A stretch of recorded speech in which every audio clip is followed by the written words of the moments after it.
ನಮಸ್ಕಾರ. ಇವತ್ತಿನ ಈ ಅತ್ಯಂತ ರೋಚಕವಾದ ಆಳವಾದ ವಿಶ್ಲೇಷಣೆಗೆ ಎಲ್ಲರಿಗೂ ಸ್ವಾಗತ. ಇವತ್ತು ನಾವು ತಗೊಂಡಿರೋ ವಿಷಯ ಇದೆಯಲ್ಲ, ಅದು ನಿಜಕ್ಕೂ ನಮ್ಮೆಲ್ಲರ ದೈನಂದಿನ ಬದುಕಿಗೆ ಬಹಳ ಹತ್ತಿರವಾದದ್ದು. ಹೌದು, ಖಂಡಿತ. ಬಹಳ ಮುಖ್ಯವಾದ ವಿಚಾರ. ಸರಿ, ಇದನ್ನು ಸ್ವಲ್ಪ ಬಿಡಿಸಿ ನೋಡೋಣ. ಇವತ್ತು ನಮ್ಮ ಮುಂದಿರುವ ಮೂಲವಸ್ತು ಶಿವಮೊಗ್ಗದ ವಿಜಯೇಂದ್ರ ರಾಮನಾಥ ಭಟ್ರು 2026ರಲ್ಲಿ ಬರೆದಿರುವ ಸಂಧ್ಯಾವಂದನೆಯ ಅಂತರಂಗ ಸಂಪುಟ 2 ಅನ್ನೋ ಒಂದು ಬೃಹತ್ ಗ್ರಂಥದ ಆಯ್ದ ಭಾಗಗಳು. ಅಂದ್ರೆ ಲಕ್ಷಾಂತರ ಜನ ಪ್ರತಿದಿನ ಬೆಳಗ್ಗೆ ಎದ್ದು ಗಾಯತ್ರಿ ಮಂತ್ರ ಪಠಿಸ್ತಾರೆ, ಸಂಧ್ಯಾವಂದನೆ ಮಾಡ್ತಾರೆ ಅಲ್ವಾ? ಆದರೆ ಈ ಆಚರಣೆ ಹಿಂದಿರುವ ಬೃಹತ್ ಜ್ಞಾನದ ಬಗ್ಗೆ ಈ ಸಂಚಿಕೆ, ಈ ಅಧ್ಯಯನ ಬೆಳಕು ಚೆಲ್ಲಲಿದೆ. ನಿಜ. ಮತ್ತು ಈ ಅಧ್ಯಾಯದ ಉದ್ದೇಶ ಕೂಡ ಅದೇ ಆಗಿದೆ. ಬಹಳ ಸ್ಪಷ್ಟವಾಗಿ ಹೇಳಬೇಕು ಅಂದ್ರೆ, ನಮ್ಮ ಮುಂದಿರುವ ಈ ಆಕರಗಳು ಕೇವಲ ಸಂಸ್ಕೃತ ಮಂತ್ರಗಳನ್ನ ಹೇಗೆ ಉಚ್ಚಾರಣೆ ಮಾಡಬೇಕು ಅಂತ ಹೇಳುವ ಕೈಪಿಡಿಯಲ್ಲ. ಓಕೆ, ಮತ್ತೆ ಏನ್ ಹೇಳ್ತಿದೆ ಇದು? ಇದು ಗಾಯತ್ರಿ ಮಂತ್ರದ ಪಠಣದ ಜೊತೆಗೆ ಭಗವಂತನ, ವಿಶೇಷವಾಗಿ ಶ್ರೀರಾಮನ ಅವತಾರದ ಧ್ಯಾನವನ್ನ ನಮ್ಮ ಅಂತರಂಗದಲ್ಲಿ ಹೇಗೆ ಬೆಸೆಯಲಾಗಿದೆ ಅನ್ನೋದ್ರ ಬಗ್ಗೆ ಒಂದು ಅದ್ಭುತವಾದ ಒಳನೋಟವನ್ನ ನೀಡುತ್ತೆ. ವಾವ್! ಅಂದ್ರೆ ಕೇವಲ ಬಾಯಲ್ಲಿ ಮಂತ್ರ ಹೇಳೋದಲ್ಲ. ಖಂಡಿತ ಅಲ್ಲ. ಆ ಮಂತ್ರದ ಜೊತೆಗೆ ನಮ್ಮ ಮನಸ್ಸನ್ನ ಹೇಗೆ ಜೋಡಿಸ್ಬೇಕು ಅನ್ನೋದೇ ಇದರ ತಿರುಳು. ಗ್ರಂಥಕಾರರು ಆರಂಭದಲ್ಲೇ ಒಂದು ಮುಖ್ಯ ಸಮಸ್ಯೆಯನ್ನ ಎತ್ತಿದ್ದಾರೆ. ಏನ್ ಗೊತ್ತಾ? ಇಂದಿನ ದಿನಗಳಲ್ಲಿ ನಮಗೆಲ್ಲರಿಗೂ ಸಮಯದ ಅಭಾವ, ಆತುರ. ಹೌದು, ಎಲ್ರಿಗೂ ಅರ್ಜೆಂಟ್. ಮಂತ್ರಗಳ ಅರ್ಥ ಏನು ಅಂತನೂ ಗೊತ್ತಿರಲ್ಲ. ಕೇವಲ ಹಿರಿಯರು ಹೇಳಿದ್ದಾರೆ ಅನ್ನೋ ಕಾರಣಕ್ಕೆ ಯಾಂತ್ರಿಕವಾಗಿ ಸಂಧ್ಯಾವಂದನೆ ಮಾಡ್ತಾರೆ ಅಥವಾ ಮಾಡೋದನ್ನೇ ಬಿಟ್ಬಿಟ್ಟಿದ್ದಾರೆ. ಅದೇ ಅಲ್ವಾ ದೊಡ್ಡ ಸಮಸ್ಯೆ. ಇದನ್ನ ಸುಲಭವಾಗಿ ಅರ್ಥ ಮಾಡಿಸ್ಬೇಕು ಅಂದ್ರೆ ಒಂದು ಉದಾಹರಣೆ ತಗೊಳ್ಳೋಣ. ಇದು ಹೇಗಿದೆ ಅಂದ್ರೆ, ನಮ್ಮ ಬಳಿ ಲಕ್ಷಾಂತರ ರೂಪಾಯಿ ಬೆಲೆ ಬಾಳುವ ಅತ್ಯಾಧುನಿಕ ಸ್ಮಾರ್ಟ್ಫೋನ್ ಇದೆ ಅನ್ಕೊಳ್ಳಿ. ಓಕೆ. ಆದರೆ ಅದನ್ನ ನಾವು ಕೇವಲ ಸಮಯ ನೋಡೋಕೆ ಮಾತ್ರ ಬಳಸ್ತಿದ್ದೀವಿ ಅಂದ. ಅಯ್ಯೋ, ಹೌದಲ್ವಾ? ಅದರೊಳಗಡೆ ಪ್ರಪಂಚದ ಮೂಲೆ ಮೂಲೆಯ ಜ್ಞಾನ ತರಿಸೋ ಅದ್ಭುತ ಆಪ್ಗಳಿವೆ. ಆದರೆ ನಾವು ಆ ಆಪ್ಗಳನ್ನ ತೆರೆಯೋದೇ ಇಲ್ಲ. ಅಂದರೆ ಈ ಸಂಧ್ಯಾವಂದನೆಯನ್ನೋ ಆಚರಣೆಯ ಒಳಗಿನ ಜ್ಞಾನವನ್ನ ನಾವು ಬಳಸ್ತಾನೇ ಇಲ್ಲ. ಈ ಸ್ಮಾರ್ಟ್ಫೋನ್ ರೂಪಕ ಬಹಳ ಚೆನ್ನಾಗಿದೆ. ಇದನ್ನ ನಾವು ಗ್ರಂಥದ ದೊಡ್ಡ ಚಿತ್ರಣಕ್ಕೆ ಜೋಡಿಸಿ ನೋಡೋದಾದ್ರೆ, ವಿಜಯೇಂದ್ರ ಭಟ್ಟರು ತಮ್ಮ ಮೊದಲ ಸಂಪುಟವನ್ನ ಭಕ್ತಿಯುಕ್ತ ಕರ್ಮಯೋಗ ಅಂತ ಕರೆದಿದ್ದಾರೆ. ಭಕ್ತಿಯುಕ್ತ ಕರ್ಮಯೋಗ, ಓಕೆ. ಅಂದ್ರೆ ಅದು ಆಚರಣೆ, ಶಿಸ್ತು. ನಿಮ್ಮ ರೂಪಕದ ಭಾಷೆಯಲ್ಲಿ ಹೇಳ್ಬೇಕು ಅಂದ್ರೆ, ಫೋನ್ಗೆ ಪ್ರತಿದಿನ ತಪ್ಪದೆ ಚಾರ್ಜ್ ಮಾಡೋದು. ಕರೆಕ್ಟ್, ಅದು ಬೇಕೇ ಬೇಕು. ಆದ್ರೆ ಈ ಎರಡನೇ ಸಂಪುಟ ಅಂದ್ರೆ ನಾವು ಇವತ್ತು ಚರ್ಚೆ ಮಾಡ್ತಿರೋದು ಭಕ್ತಿಯುಕ್ತ ಜ್ಞಾನಯೋಗದ ಬಗ್ಗೆ. ಓಹೋ. ಫೋನ್ ಚಾರ್ಜ್ ಆದ್ಮೇಲೆ ಇಂಟರ್ನೆಟ್ ಆನ್ ಮಾಡಿ ಆಪ್ಗಳನ್ನ ಓಪನ್ ಮಾಡಿ ಜ್ಞಾನ ಪಡಿತೀವಲ್ಲ, ಅದು ಈ ಜ್ಞಾನಯೋಗ. ಕೇವಲ ಕ್ರಿಯೆ ಮಾಡೋದಲ್ಲ, ಆ ಕ್ರಿಯೆಯ ಹಿಂದಿರುವ ಅಂತರಂಗದ ಅನುಸಂಧಾನವೇ ಭಗವದ್ಗೀತೆಯ ಜ್ಞಾನಯೋಗಕ್ಕೆ ಸಮಾನ ಅಂತ ಲೇಖಕರು ವಿಶ್ಲೇಷಿಸಿದ್ದಾರೆ. ಅಂದ್ರೆ ಕೇವಲ ಚಾರ್ಜ್ ಮಾಡಿ ಜೇಬಲ್ ಇಟ್ಕೊಳ್ಳೋದಲ್ಲ, ಅದನ್ನ ಬಳಸ್ಬೇಕು. ಎಕ್ಸಾಕ್ಟ್ಲಿ. ಇಲ್ಲೇ ವಿಷಯ ನಿಜಕ್ಕೂ ಕುತೂಹಲಕಾರಿಯಾಗೋದು ನೋಡಿ. ಗಾಯತ್ರಿ ಮಂತ್ರವನ್ನ ಜಪಿಸುವಾಗ ದಶಾವತಾರಗಳ, ಅದರಲ್ಲೂ 7ನೇ ಅವತಾರವಾದ ರಾಮಚಂದ್ರನ ಧ್ಯಾನವನ್ನ ಹೇಗೆ ಮಾಡಬೇಕು ಅಂತ ಗ್ರಂಥದಲ್ಲಿ ವಿವರಣೆ ಇದೆ. ಹೌದು, ಇದು ಬಹಳ ಮುಖ್ಯವಾದ ಭಾಗ. ಇಲ್ಲಿ ನನಗೊಂದು ಪ್ರಶ್ನೆ ಇದೆ. ಗ್ರಂಥದಲ್ಲಿ ದಶರಥನ ಮಗನಾದ ರಾಮ ಭೂಮಿಯ ಮೇಲೆ 11,000 ವರ್ಷಗಳ ಸುದೀರ್ಘಕಾಲ ರಾಜ್ಯಭಾರ ಮಾಡಿದ್ದ.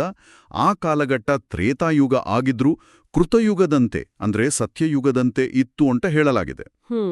ಆದರೆ ಈ 4 ಜನ ಸಹೋದರರು ಹುಟ್ಟಿದ್ರಲ್ಲ, ಇದರ ಹಿಂದಿನ ದೈವಿಕ ರಹಸ್ಯ ಏನು? ಕೇವಲ ರಾಜಕುಮಾರರಷ್ಟೇ ಅಲ್ಲ ಅವರು, ಅಲ್ವಾ? ಖಂಡಿತ. ಗ್ರಂಥದ ಆಧಾರದ ಮೇಲೆ ಹೇಳೋದಾದ್ರೆ, ಇದೊಂದು ಆಳವಾದ ತಾತ್ವಿಕ ನಿಲುವು. ರಾಮಚಂದ್ರನು ಸಾಕ್ಷಾತ್ ವಾಸುದೇವನ ರೂಪ. ವಾಸುದೇವ, ಓಕೆ. ಆತನ ಸಹೋದರರಾದ ಲಕ್ಷ್ಮಣನು ಸಂಕರ್ಷಣನ ಆವೇಶದಿಂದ, ಭರತನು ಪ್ರದ್ಯುಮ್ನನ ಆವೇಶದಿಂದ ಮತ್ತು ಶತ್ರುಘ್ನನು ಅನಿರುದ್ಧನ ಆವೇಶದಿಂದ ಜನಿಸಿದರು ಅಂತ ವಿವರಿಸಲಾಗಿದೆ. ಒಂದ್ ನಿಮಿಷ, ಸಂಕರ್ಷಣ, ಪ್ರದ್ಯುಮ್ನ, ಅನಿರುದ್ಧ, ಇದು ಸಾಮಾನ್ಯ ಕೇಳುಗರಿಗೆ ಸ್ವಲ್ಪ ಕಾಂಪ್ಲಿಕೇಟೆಡ್ ಅನ್ಸ್ಬೋದು. ಈ ಆವೇಶ ಅಂದ್ರೆ ಏನು? ಆವೇಶ ಅಂದ್ರೆ ಭಗವಂತನ ನಿರ್ದಿಷ್ಟ ಶಕ್ತಿಗಳು ಅಥವಾ ಗುಣಲಕ್ಷಣಗಳು ಅಂತ ಅರ್ಥ ಮಾಡ್ಕೋಬಹುದು. ಓಹೋ, ಅಂದ್ರೆ ಬೇರೆ ಬೇರೆ ಶಕ್ತಿಗಳು. ಹೌದು. ವಾಸುದೇವ ಅಂದ್ರೆ ಪರಿಶುದ್ಧ ಪ್ರಜ್ಞೆ, ಅದು ರಾಮ. ಸಂಕರ್ಷಣ ಅಂದ್ರೆ ಇಚ್ಛಾಶಕ್ತಿ ಅಥವಾ ಅಹಂಕಾರ ತತ್ವ, ಅದೇ ಲಕ್ಷ್ಮಣ. ಓ, ಅದಕ್ಕೆ ಲಕ್ಷ್ಮಣನಿಗೆ ಅಷ್ಟು ಬೇಗ ಸಿಟ್ಟು ಬರ್ತಿತ್ತಾ? ಹೌದು, ನಿಖರವಾಗಿ. ಇನ್ನು ಪ್ರದ್ಯುಮ್ನ ಅಂದ್ರ ಬುದ್ಧಿತತ್ವ. ಭರತನಲ್ಲಿ ನಾವು ನೋಡುವ ವಿವೇಕ ಇದು. ಕರೆಕ್ಟ್. ರಾಜ್ಯಭಾರವನ್ನ ಅಷ್ಟು ಧರ್ಮಬದ್ಧವಾಗಿ ಮಾಡಿದ್ದು ಭರ್ತಾನೆ ಅಲ್ವಾ? ಹೌದು. ಮತ್ತು ಕೊನೆಯದಾಗಿ ಅನಿರುದ್ಧ ಅಂದ್ರೆ ಕಾರ್ಯಶಕ್ತಿ. ಶತ್ರುಘ್ನ ಯಾವತ್ತೂ ಅಣ್ಣಂದಿರ ಆಜ್ಞೆಯನ್ನ ಚಾಚು ತಪ್ಪದೆ ಪಾಲಿಸ್ತಿದ್ದ. ಭಗವಂತ ತನ್ನ ಭಕ್ತರ ಶ್ರೇಯಸ್ಸಿಗಾಗಿ ಹೀಗೆ ಬೇರೆ ಬೇರೆ ರೂಪಗಳನ್ನ ತಾಳ್ತಾನೆ ಅಂತ ಸ್ಪಷ್ಟಪಡಿಸಲಾಗಿದೆ. ವಾವ್! ಅಂದ್ರೆ ಆ 4 ಜನ ಕೇವಲ ವ್ಯಕ್ತಿಗಳಲ್ಲ, ಪ್ರಜ್ಞೆ, ಇಚ್ಛೆ, ಬುದ್ಧಿ ಮತ್ತು ಕಾರ್ಯಶಕ್ತಿಯ ಪ್ರತೀಕಗಳು. ಇದು ನಿಜಕ್ಕೂ ನಮ್ಮ ಆಲೋಚನಾ ಲಹರಿಯನ್ನೇ ಬದಲಾಯಿಸುತ್ತೆ. ಖಂಡಿತ. ಅದೇ ಜ್ಞಾನಯೋಗ. ಆದರೆ ಇದರ ಒಟ್ಟಾರೆ ಅರ್ಥವೇನೋ? ನನಗಿಲ್ಲಿ ಇನ್ನೊಂದು ಬಲವಾದ ಪ್ರಶ್ನೆ ಕಾಡ್ತಿದೆ. ಕೇಳಿ. ರಾಮ ಸಾಕ್ಷಾತ್ ದೇವ್ರೇ ಆಗಿದ್ರೆ, ಪೂರ್ಣ ಪ್ರಜ್ಞೆಯೇ ಆಗಿದ್ರೆ, ಸೀತೆಯನ್ನ ಕಳ್ಕೊಂಡಾಗ ಒಬ್ಬ ಸಾಮಾನ್ಯ ಮನುಷ್ಯನಂತೆ, ಅಸಹಾಯಕನಂತೆ ಯಾಕೆ ಅತ್ತ? ಮರಗಿಡಗಳನ್ನ ಕೇಳ್ತಾ ಕಣ್ಣೀರಾಕಿದಲ್ವಾ? ಹಾಗೇ ತನ್ನದೇ ಇನ್ನೊಂದು ರೂಪವಾದ ಪರಶುರಾಮನ ವಿರುದ್ಧವೇ ಯಾಕೆ ಯುದ್ಧಕ್ಕೆ ನಿಂತ? ಅಂದ್ರೆ ದೇವ್ರ ವಿರುದ್ಧವೇ ಯುದ್ಧ ಮಾಡೋದಾ? ಇದು ಕೇಳುಗರಿಗೆ ಗೊಂದಲ ಮೂಡ್ಸಲ್ವಾ? ಮೇಲ್ನೋಟಕ್ಕೆ ಇದು ಖಂಡಿತ ಗೊಂದಲ ಮೂಡಿಸುತ್ತೆ. ಆದ್ರೆ ಇಲ್ಲಿನ ವಿಸ್ಮಯಕಾರಿ ಅಂಶ ಏನಂದ್ರೆ, ರಾಮನು ಮನುಷ್ಯನಂತೆ ದುಃಖಿಸಿದ್ದು ಪ್ರಾಪಂಚಿಕ ವ್ಯಾಮೋಹ, ಅಂದ್ರೆ ಈ ಸಂಸಾರ ಅಥವಾ ಬಂಧನ ಹೇಗೆ ಮನುಷ್ಯನನ್ನ ದುಃಖಕ್ಕೆ ದೂಡುತ್ತೆ ಅಂತ ಸಾಧಕರಿಗೆ ತೋರಿಸ್ಕೊಡ್ಲು ಮಾಡಿದ್ದ ಲೀಲೆ. ಲೀಲೆ ಅಂದ್ರೆ ನಾಟಕ ಅಂತಾನಾ? ಹೌದು, ಒಂದ್ ರೀತಿಯಲ್ಲಿ ನಮ್ಗಾಗಿ ಆಡಿದ ನಾಟಕ ಅದು. ನಾವೇನಾದ್ರೂ ಭೌತಿಕ ವಸ್ತುಗಳ ಮೇರೆ ಅತಿಯಾದ ವ್ಯಾಮೋಹ ಇಟ್ಕೊಂಡ್ರೆ ನಮ್ಮ ಗತಿಯು ಹೀಗೆಯೇ ಆಗುತ್ತೆ ಅಂತ ಪ್ರಾಯೋಗಿಕವಾಗಿ ತೋರಿಸ್ಕೊಟ್ಟ. ಓಹೋ, ಅಂದ್ರೆ ಇದೊಂದು ಡೆಮೋ ತರ, ನಮ್ಮ ಲೈಫ್ನಲ್ಲಿ ಈಗಾಗತ್ತೆ ನೋಡ್ಕೊಳ್ಳಿ ಅಂತ. ಎಕ್ಸಾಕ್ಟ್ಲಿ. ಇನ್ನು ಪರಶುರಾಮ್ನೊಂದಿಗಿನ ಕದನದ ಬಗ್ಗೆ ಹೇಳೋದಾದ್ರೆ, ಭಕ್ತರಲ್ಲಿ ಬೇರೆ ಬೇರೆ ಅವತಾರಗಳ ಬಗ್ಗೆ ತಪ್ಪು ಭಾವನೆಗಳಿರುತ್ತಲ್ವಾ? ಹೌದು, ನನ್ನ ದೇವರು ದೊಡ್ಡವನು, ನಿನ್ನ ದೇವರು ದೊಡ್ಡವನು ಅಂತ. ಅದೇ, ಆ ಭ್ರಾಂತಿಯನ್ನ ದೂರ ಮಾಡಿ ಎಲ್ಲವೂ ಒಂದೇ ದೈವಿಕ ಶಕ್ತಿ, ಎಲ್ಲವೂ ಒಂದೇ ಪರಮಾತ್ಮ ಅನ್ನೋದನ್ನ ಸಾಬೀತುಪಡಿಸಲು ಆಡಿದ ನಾಟಕ ಅದು ಅಂತ ಗ್ರಂಥ ತಾರ್ಕಿಕವಾಗಿ ವಿಶ್ಲೇಷಿಸುತ್ತೆ. ನಿಜಕ್ಕೂ ಅಮೇಜಿಂಗ್. ಅಂದ್ರೆ ನಾವು ಪ್ರತಿದಿನ ಟ್ರಾಫಿಕ್ನಲ್ಲಿ, ಆಫೀಸ್ನಲ್ಲಿ ಕೋಪ ಮಾಡ್ಕೊಂಡಾಗ ಇದು ಕೂಡ ಒಂದು ಲೀಲೆ ಅಂತ ಅನ್ಕೊಂಡ್ರೆ ಆ ದುಃಖದಿಂದ ಈಚೆ ಬರೋದು ಎಷ್ಟು ಸುಲಭ ಅಲ್ವಾ? ಖಂಡಿತವಾಗಿಯೂ. ಸರಿ, ಇಷ್ಟೆಲ್ಲ ತಾತ್ವಿಕ ಅರ್ಥಗಳನ್ನ ನಾವು ಅಂತರಂಗದಲ್ಲಿ ಇಳಿಸ್ಕೋಬೇಕು. ಆದರೆ ಇದನ್ನ ಕೇವಲ ಧ್ವನಿ, ಮಂತ್ರ ಮತ್ತು ಅಕ್ಷರಗಳ ಮೂಲಕ ಹೇಗೆ ಸಾಧಿಸೋಕ್ ಸಾಧ್ಯ? ಓಂಕಾರದ ಬಗ್ಗೆ ಇದರಡೇನೋ ವಿಶೇಷತೆ ಇದೆ ಅಲ್ವಾ? ಹೌದು. ಈ ವಿಭಾಗದಲ್ಲಿ ಧ್ವನಿ ಮತ್ತು ಅಕ್ಷರಗಳಿಗಿರುವ ಮಹತ್ವವನ್ನ ಬಹಳ ಅದ್ಭುತವಾಗಿ ಹೊರತರಲಾಗಿದೆ. ಹೇಗದು? ಉದಾಹರಣೆಗೆ, ಓಂಕಾರದ 2ನೇ ಅಕ್ಷರ ಉ. ಈ ಊಕಾರವು ಉತ್ಕೃಷ್ಟ ಅಥವಾ ಅತ್ಯುನ್ನತ ಅನ್ನೋ ಅರ್ಥವನ್ನ ನೀಡುತ್ತೆ. ಓಕೆ. ಹಾಗೆಯೇ ರಕಾರ ಅಂದ್ರೆ ರಾಮ ಅನ್ನೋ ಪದದಲ್ಲಿ ಬರುವ ರ ಅನಂತಾನಂದಪೂರ್ಣ ಅನ್ನೋ ಅರ್ಥವನ್ನ ನೀಡುತ್ತೆ. ಅಂದ್ರೆ ಕೊನೆಯಿಲ್ಲದ ಆನಂದ. ಆದ್ರೆ ಬರೀ ರಾ ಅಂದ ತಕ್ಷಣ ನಮಗೆ ಆನಂದ ಸಿಕ್ಬಿಡುತ್ತಾ? ಇದು ರಾಮನ ಗುಣಗಳಿಗೆ ಹೇಗನ್ವಯಿಸುತ್ತೆ? ಅಲ್ಲಿಯೇ ಕಥೆಗಳು ಬರೋದು. ಇದೇ ಸಂದರ್ಭದಲ್ಲಿ ಶ್ರೀರಾಮನು ಭಕ್ತರ ಮೇಲೆ ತೋರಿದ ಕರುಣೆಯ ಕಥೆಗಳನ್ನ ಗ್ರಂಥದಲ್ಲಿ ಸಂಯೋಜಿಸಲಾಗಿದೆ.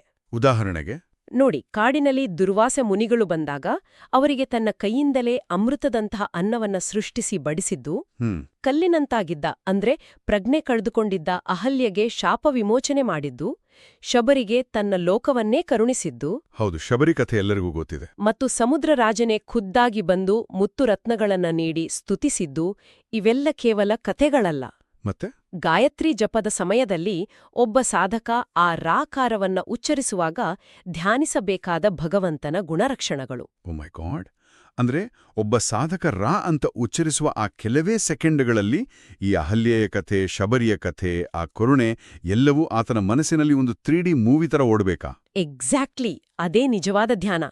ಅಕ್ಷರಗಳು ಕೇವಲ ಶಬ್ದಗಳಾಗಿ ಉಳಿಯಲ್ಲ, ಅವು ಭಗವಂತನ ಕರುಣೆಯನ್ನ ನೆನಪಿಸುವ ಕೀಲಿಗಳಾಗ್ತವೆ. ಇದು ನಿಜಕ್ಕೂ ಅದ್ಭುತವಾದ ದೃಷ್ಟಿಕೋನ.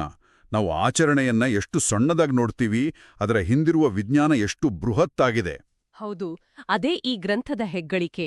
ಇಷ್ಟೆಲ್ಲ ಅಗಾಧವಾದ ಬೃಹತ್ ಗ್ರಂಥವನ್ನ ಬರೆದ ಲೇಖಕರಾದ ವಿಜೇಂದ್ರ ರಾಮನಾಥ ಭಟ್ಟರ ವಿನಯಶೀಲತೆ ಬಗ್ಗೆ ನಾವು ಮಾತಾಡಲೇಬೇಕು. ಖಂಡಿತ, ಅದು ಬಹಳ ಮುಖ್ಯ. ಲೇಖಕರು ತಮ್ಮ ಮುನ್ನುಡಿಯಲ್ಲಿ ಏನಂತಾರೆ ಗೊತ್ತಾ? ತಮಗೆ ಯಾವ ಪಾಂಡಿತ್ಯವೂ ಇಲ್ಲ, ತಮಗೆ ವ್ಯಾಕರಣ ಗೊತ್ತಿಲ್ಲ ಅಂತಾರೆ. ಅಷ್ಟು ದೊಡ್ಡ ಗ್ರಂಥ ಬರೆದ್ರೂ ಆ ಸರಳತೆ. ಅಷ್ಟೇ ಅಲ್ಲ, ತಾವು ಮಾಡಿರೋ ಈ ಬೃಹತ್ ಕೆಲಸವನ್ನ ತ್ರೇತಾಯುಗದಲ್ಲಿ ರಾಮಸೇತುವೆ ಕಟ್ಟುವಾಗ ಒಂದು ಪುಟ್ಟ ಅಳಿಲು ಮಾಡದಲ್ಲ, ಆ ಅಳಿಯು ಸೇವೆಗೆ ಹೋಲಿಸಿದ್ದಾರೆ. ಈ ಮಾತು ಎಷ್ಟೊಂದು ಸ್ಫೂರ್ತಿದಾಯಕವಾಡಿದೆ ಅಲ್ವಾ? ಹೌದು, ಅಗಾಧವಾದ ಜ್ಞಾನ ಇದ್ದವರಿಗೆ ಮಾತ್ರ ಇಂಥ ವಿನಯಶೀಲತೆ ಇರಲು ಸಾಧ್ಯ. ಭಗವಂತನ ಸೃಷ್ಟಿಯ ಮುಂದೆ ನಾವೆಲ್ಲರೂ ಆ ಪುಟ್ಟ ಅಳಿಲಿನಂತೆಯೇ ಅಂತ ಅವರು ನಮಗೆಲ್ಲರಿಗೂ ನೆನಪಿಸ್ತಾರೆ. ನಿಜ. ಈ ಆಳವಾದ ವಿಶ್ಲೇಷಣೆಯನ್ನ ಮುಗಿಸೋ ಮುನ್ನ ಇಡೀ ಗ್ರಂಥದ ಸಾರಾಂಶವನ್ನು ಒಟ್ಟುಗೂಡಿಸುತ್ತಾ ಕೇಳುಗರಿಗೊಂದು ಅಂತಿಮ ಚಿಂತನೆ ಏನಾದ್ರೂ ಹೇಳ್ತೀರಾ? ಖಂಡಿತ. ನಾನೊಂದು ಪ್ರಶ್ನೆಯನ್ನ ಕೇಳುಗರಿಗೆ ಬಿಡಲು ಇಷ್ಟಪಡ್ತೀನಿ. ಹೇಳಿ. ನಮ್ಮ ದೈನಂದಿನ ಯಾಂತ್ರಿಕ ಆಚರಣೆಗಳ ಅಂದ್ರೆ ಈ ದಿನನಿತ್ಯದ ಪ್ರಾರ್ಥನೆ ಅಥವಾ ಧ್ಯಾನ, ಇದರ ಪದರಗಳನ್ನ ನಾವು ನಿಜವಾಗಿ ತೆಗೆದು ನೋಡಿದ್ರೆ ಪ್ರತಿಯೊಂದು ಮಂತ್ರದ ಹಿಂದೆಯೂ ಇಡೀ ಬ್ರಹ್ಮಾಂಡದ ಸೃಷ್ಟಿ ಮತ್ತು ಸ್ಥಿತಿಯ ರಹಸ್ಯ ಅಡಗಿರುತ್ತೆ ಅಂತ ನಾವು ಇವತ್ತು ಚರ್ಚೆ ಮಾಡಿದ್ವಿ. ಹೌದು. ಹಾಗಾದ್ರೆ ನಾವು ಪ್ರತಿದಿನ ಮಾಡೋ ಯಾವುದೋ ಒಂದು ಸಣ್ಣ ಆಚರಣೆ, ಅದು ಊಟ ಮಾಡೋ ವಿಧಾನ ಇರ್ಬೋದು ಅಥವಾ ಹಿರಿಯರಿಗೆ ನಮಸ್ಕರಿಸೋ ರೀತಿ ಇರ್ಬೋದು, ಇವೆಲ್ಲವೂ ನಮ್ಮ ಅರಿವಿಗೆ ಬಾರದಂತೆ ಇಂತಹ ಬೃಹತ್ ದೈವಿಕ ಶಕ್ತಿಯೊಂದಿಗೆ ನಮ್ಮನ್ನ ಬೆಸೆಯುತ್ತಿರಬಹುದೇ? ಕೇವಲ ಮಂತ್ರ ಮಾತ್ರವಲ್ಲ, ನಮ್ಮ ಪ್ರತಿಯೊಂದು ದಿನನಿತ್ಯದ ನಡವಳಿಕೆಯಲ್ಲೂ ಇಂಥದ್ದೇನಾದ್ರೂ ಆಧ್ಯಾತ್ಮಿಕ ತಂತ್ರಜ್ಞಾನ ಅಡಗಿರಬಹುದೇ? Wow, what a thought! ಅಂದ್ರೆ ನಾವು ದಿನ ಮಾಡೋ ಪ್ರತಿಯೊಂದು ಸಣ್ಣ ಕೆಲಸದ ಹಿಂದೆಯೋ ಒಂದು ದೊಡ್ಡ ಸೈನ್ಸ್ ಇರ್ಬೋದು ಅನ್ನೋದು ನಿಜಕ್ಕೂ ನಮ್ಮನ್ನ ಚಿಂತನೆಗೆ ಹಚ್ಚುತ್ತೆ. ಹೌದು. ಸೊ ಈ ಪ್ರಶ್ನೆಯನ್ನ ನಮ್ಮೆಲ್ಲರ ಯೋಚನೆಗೆ ಬಿಡುತ್ತಾ ಇವತ್ತಿನ ಈ ಅದ್ಭುತವಾದ ಆಳವಾದ ವಿಶ್ಲೇಷಣೆಯನ್ನ ಇಲ್ಲಿಗೆ ಮುಕ್ತಾಯಗೊಳಿಸೋಣ. ನಮ್ಮ ಜೊತೆ ಇದ್ದಿದ್ದಕ್ಕೆ ತುಂಬಾ ಧನ್ಯವಾದಗಳು. ಮೊಮಗೂ ಧನ್ಯವಾದಗಳು. ಆ್ಯಪ್ಗಳನ್ನು ತೆರೆಯುವ, ಅರಿವಿನ ಕಡೆಗೆ ಸಾಗುವ ನಮ್ಮೆಲ್ಲರ ಪ್ರಯತ್ನ ಹೀಗೆಯೇ ಮುಂದುವರಿಯಲಿ. ನಮಸ್ಕಾರ.